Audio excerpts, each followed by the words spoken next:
Hello everyone, this is Warhawk Beyond 2040, bringing to you another edition of the Wrestling Discussion Series.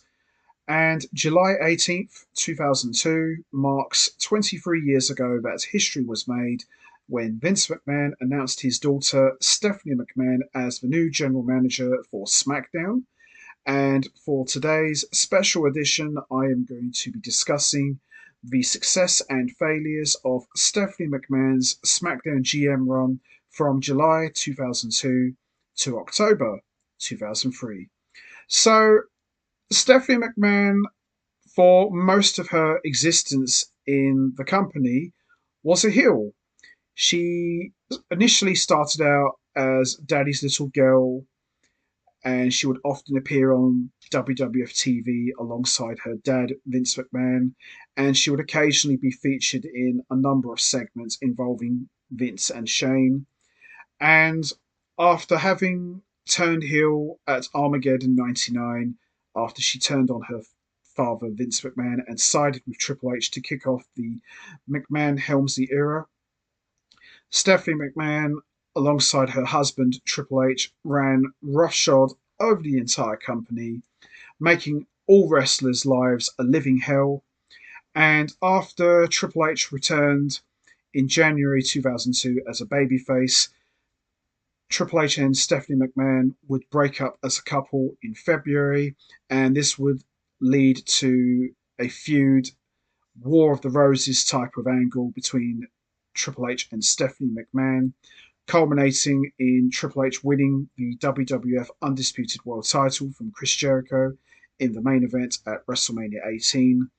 And 2 weeks later, Stephanie McMahon was gone from WWF TV after losing a triple threat match that featured Triple H and Chris Jericho, with the stipulation that if Stephanie McMahon was pinned, she would be gone from WWF forever. Triple H nailed Stephanie with a spinebuster. 1, 2, 3. She was gone and escorted from the arena. And it looked like, for all intent and purposes, Stephanie McMahon as an on-screen performer was done, because she spent most of her existence, as I said before, as a heel. So there was really nothing more else to do as a heel. Obviously, it wouldn't be the last time we would see Stephanie McMahon. We was probably going to see her again in some shape or form, but I looked at it like, well, what else can she really do? I mean, Triple H is a babyface now, and Chris Jericho and Stephanie McMahon as a heel on-screen duo, that was never going to last because they've got history. So you knew that was going to be doomed.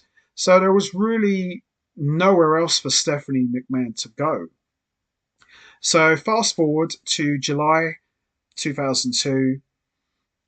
Obviously, Vince McMahon had regained 100% ownership of the company after he defeated Ric Flair. So he had hired former WCW Vice President Eric Bischoff as the Raw General Manager. So now the big question was, who's going to run SmackDown? The last person I expected it to be was Stephanie McMahon. So to see Stephanie McMahon come out in a full suit, looking like a babyface, no pun intended, was quite shocking, because here was someone who we all knew as a heel was now running SmackDown. I mean, this was the same Stephanie McMahon who broke her dad's heart at Armageddon '99. This was the same Stephanie McMahon who tried to put out Vince out of business as the owner of ECW. So here she is, back on TV, now the SmackDown general manager. And the fans at first absolutely booed her out the building, which is understandable because they remember her as a heel. But I thought this was intriguing. I thought to myself, okay, Eric Bischoff is running Raw. Stephanie McMahon is running SmackDown. Very interesting dynamic. Bischoff versus McMahon. A new battle of the ratings. Monday nights versus Thursday nights. This really intrigued me. And I was very interested to see how Stephanie McMahon was going to be portrayed on TV because now she was a babyface. This was something completely new. We had never ever seen Stephanie McMahon as a babyface. Yes, I know she was a babyface when she was brought out on TV, but I never looked at her as a babyface because she didn't really do a lot. She was always there screaming, "Daddy!" or, "Help!" She was things like that. So there wasn't really much meat to her. So now she was back on TV in a new gimmick, running the show. How was this going to work? Now, I've said this before previously in the success and failures of Stephanie McMahon's heel run. I have always been intrigued by Stephanie McMahon. I have always found her attractive. Anybody who knows me very well knows how much I adore Stephanie McMahon. Now, if there was ever a period that I thought Stephanie really hit her peak, not just as an on screen performer. Obviously, I loved her work as a heel, that was entertaining. But if we're talking from a babyface point of view, not to mention beauty, I don't think you'll find a much better period where she was showcased at her peak in that department than her run as the SmackDown general manager. She looked absolutely smoking hot. I mean, yes, her attire was very different to how she dressed when she was with Triple H as a heel. But I tell you what, she looked phenomenal. The boots, the skirt, the top, you name it. Oh my God, she looked phenomenal. And that period for me was the best that Stephanie McMahon ever looked. I mean, she still looks great to this day after having 3 kids, but that period for me from July 2002 to October 2003, that for me was peak Stephanie McMahon. And I think if I were to ask any guy I know, they would probably say the same thing. I mean, wow, she looks amazing. So now that Stephanie McMahon was the SmackDown GM, obviously her mission was to make SmackDown the best show possible.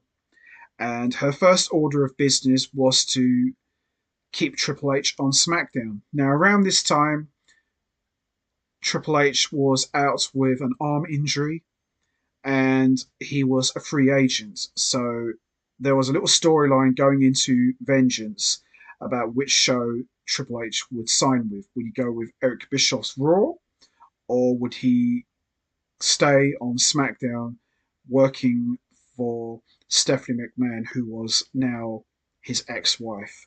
Now, Stephanie McMahon as a babyface was different, as I said earlier. So to see Stephanie McMahon trying to put on the best show possible for the fans, I liked it because, Stephanie McMahon as a babyface is not something you would see very often. As I said before, 95% of her existence, she was a heel and a damn good one as well. But I thought Stephanie McMahon was a great babyface. I think the problem is, you see, because she made her mark as a heel and done it for so long, more people identify her as a heel. So now that they flipped the switch, she's now working to give the fans the best show possible. And it was different. I liked it. Took a bit of getting used to, I won't lie, but I was pleased to have Stephanie McMahon back on TV. And I always thought that deep down, at some point, Stephanie will turn heel again. But she never did. I mean, there were some moments she did get booed, not because she turned heel, but because of certain decisions that she made that the fans didn't like. But she never turned heel. So I was quite surprised. I thought, okay, so we're actually rolling with this. So fast forward to Vengeance 2002. Triple H, after a hell of a sales pitch from longtime best friend Shawn Michaels, Triple H decided to go to Raw, which we all know what happened there. He reigned supreme with his reign of terror, running Rothschild with Evolution, feuding with Shawn Michaels, and all that stuff. So Stephanie McMahon promised Eric Bischoff that she was going to rip the heart out of Raw. What did she mean? Who knows? But we would have to wait and see what she meant by that. But all throughout the summer, we would see Bischoff and McMahon butting heads, playing the ultimate game of one-upsmanship of who's going to come out on top as the superior brand, the better show. Me personally, as a fan, during the Ruthless Aggression era, I was a SmackDown guy all the way. Aside from the obvious that Stephanie McMahon was the GM, who was much better looking than Eric Bischoff. I think we can all agree with that. But she helped make SmackDown a really good show. I know behind the scenes it was Paul Heyman had a lot of input to it, but I would be hard pressed to ignore Stephanie McMahon's contributions. She played her part, and she played her part very well. So we would see Stephanie McMahon as the general manager. She would sign Chris Benoit and Eddie Guerrero to SmackDown, which for me was a brilliant move. Just having those two on the show made SmackDown even better. She would sign Brock Lesnar after he won the WWE title at SummerSlam. Massive coup there to sign Eddie Guerrero and Chris Benoit, and now Brock Lesnar as the WWE champion. That's is some serious, serious star power. But it wouldn't stop there.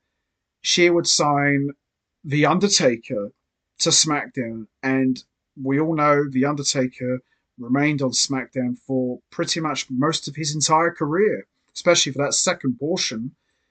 Wow. Stephanie McMahon was a signing, rampaging monster. She was signing everyone to SmackDown, and it worked. All of the names she got really helped make SmackDown a fantastic show. And she would bring the tag team titles exclusively to SmackDown. She would set up the tournament, which culminated in, for me, one of the best tag team title matches I have ever seen at No Mercy 2002. Angle and Benoit versus Mysterio and Edge. Now, prior to that, Stephanie and Bischoff were still butting heads, and we had this angle where 3 minutes warning invaded SmackDown. They attacked all of the wrestlers and laid out Stephanie McMahon, which this to me really made the brand war feel really personal. And that culminated in a match with Billy and Chuck representing SmackDown versus Rosie and Jamal, or 3 minute warning, representing Raw, with some very hilarious stipulations. If Stephanie's team won, Bischoff would have to kiss Stephanie McMahon's ass. Oh boy. However, if Bischoff's team won, Stephanie McMahon would have to perform HLA, aka Hot Lesbian Action.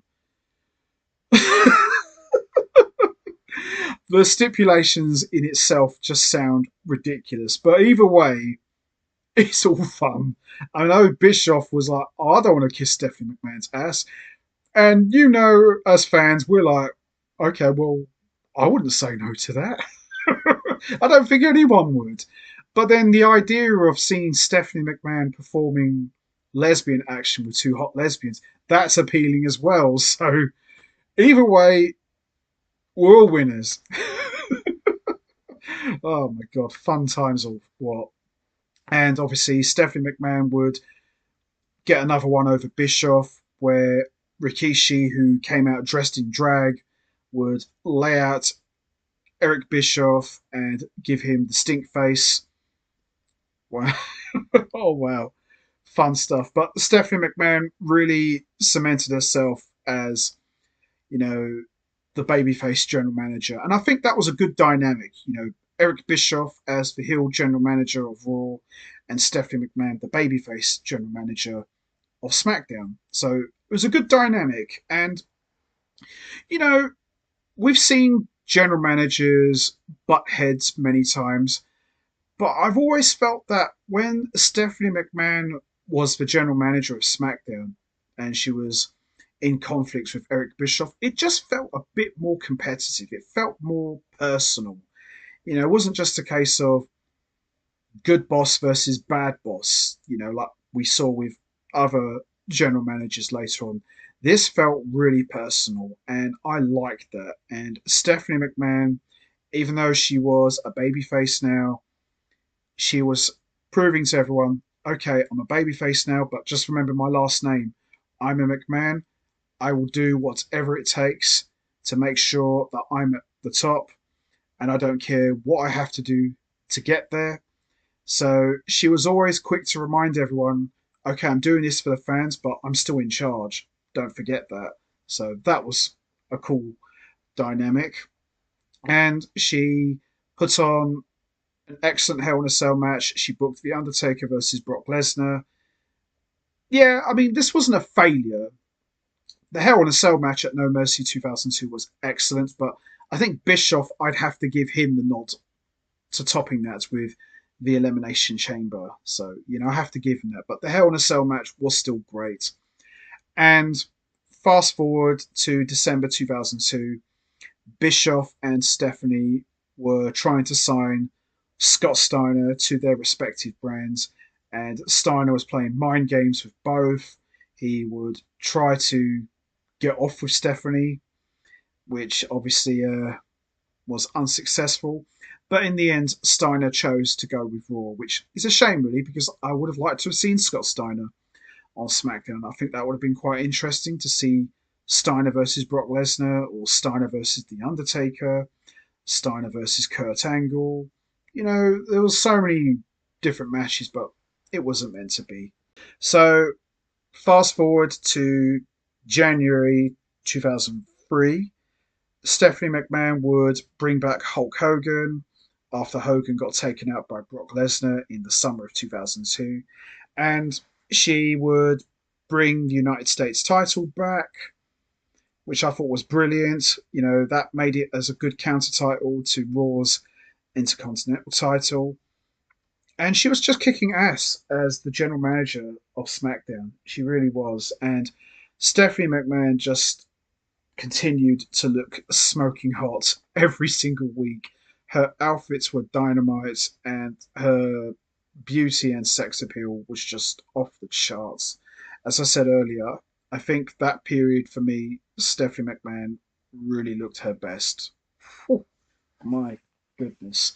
But here's where things start to, I wouldn't necessarily say go downhill, but things started to go a different way because, you had Stephanie McMahon signing Mr. America, which we all know was Hulk Hogan, but we'll roll with it.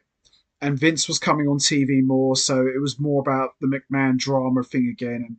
And, we've seen that stuff played out to death during the Attitude Era, so here we are again. It just got played out way too long. And although that wasn't Stephanie's fault, I don't blame her for that. But yeah, it just didn't really feel like her show anymore. Even though she was still the general manager, it just became Vince's show, which is no surprise because he is in charge. But yeah, that's where there were a couple of failures here. No fault of Stephanie's, but yeah, it just didn't resonate with me. Stephanie would make a decision and Vince would come out and change it. Yeah, it didn't really appeal to me that much. And she feuded with Sable. That got played out a bit too long. Didn't really care for that stuff. Standing up for Zach Gowen, that was good. I quite enjoyed that. And her being put in the ring with monsters like A Train and The Big Show, yeah, they were okay, but again, she's supposed to be the boss, and now she's back to what we were saying before. She's putting that damsel in distress thing all over again, and that kind of like spoiled it a little bit for me. I just kind of wanted to see Stephanie McMahon back to being the boss and running the show. So it was just like, well, Stephanie's the GM in name, but it's still Vince's show. So yeah, there were a couple of little failures there, which no fault of Stephanie's, but yeah, it just kind of didn't do much for me. And then after all that stuff with Vince, it culminated in one of the most ridiculous matches I have ever seen. Father versus daughter I Quit match at No Mercy 2003. If Stephanie lost the match, she would be fired as SmackDown general manager. And it was an uncomfortable watch. It really was. Not the greatest wrestling match I have seen. It it was just embarrassing. It just wasn't good. And it was a bit uncomfortable. But this was done in real life because Stephanie McMahon was going to be married to Triple H um, just a few days after in real life. So this was their way of getting her off TV. Yeah, I don't think this should have happened in a match. I think maybe perhaps Vince should have had someone representing Stephanie. I think that would have been better. Maybe that should have happened at Survivor Series, 2003. If Undertaker lost the Buried Alive match, Stephanie's out of the job. Maybe something like that, something a bit more dramatic, because the idea of a father versus daughter match was just weird. It really was. But, you know, I enjoyed this run of Stephanie McMahon's as the SmackDown general manager. A lot more successes than failures. I would have liked to have seen Stephanie as a heel general manager. I think that could have been interesting. Not to the extreme like she was in the Attitude Era, but it would have been fun. I think it would have been a lot of fun. And, her getting into Brock Lesnar's face and things like that, that was a lot of fun as well. But yeah, I really enjoyed Stephanie McMahon's SmackDown GM run. I thought it was great stuff. So, in terms of the success and failures of Stephanie McMahon's SmackDown GM run from 2002 to 2003, overall, I would say it was a complete success. Signing Brock Lesnar with the WWE title, bringing back Hulk Hogan, signing The Undertaker, bringing the US title, bringing the tag team titles exclusive to SmackDown, signing Chris Benoit and Eddie Guerrero. All good. More successes than failures. The only failures I would say, as I said before, was there was too much of Vince. I didn't like that stuff. Stephanie McMahon taking a back seat as the general manager in favor of Vince didn't appeal to me. But the stuff that I mentioned outweighs the failures, so overall, a complete success. Would I say this is the best Stephanie McMahon ever looked? You damn right. Did she look great in The Authority? Oh yeah, Stephanie always looks good. She looked great with The Authority, but I think the SmackDown GM run, she just was a little bit better. Just my personal preference, really. But absolutely a complete success. Not just for those reasons I mentioned, but for all the stuff she'd done on TV as an on screen performer.